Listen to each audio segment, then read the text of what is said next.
Welcome guys, and in this video I'm going to show you how you can bold product titles on collection pages in Shopify Dawn Theme. So just if you click on catalog, you'll see the simple product name, but you can bold it. And what you'll need to do is just basically go to your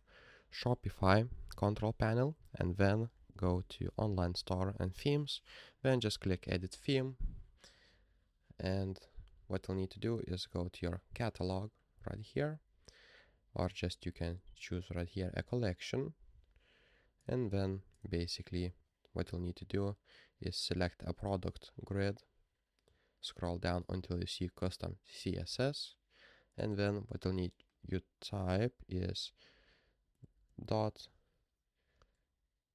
card underscore underscore heading, then a, then open curling brackets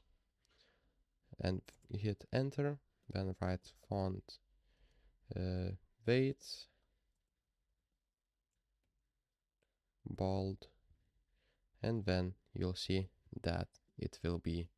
bold. So then just click hit on the save button, and now if you view the star, let's refresh this page, you'll see that it is bolded. If this video was helpful, please make sure to subscribe to Guide to Everything, comment down below for the algorithm, and see you in the next one.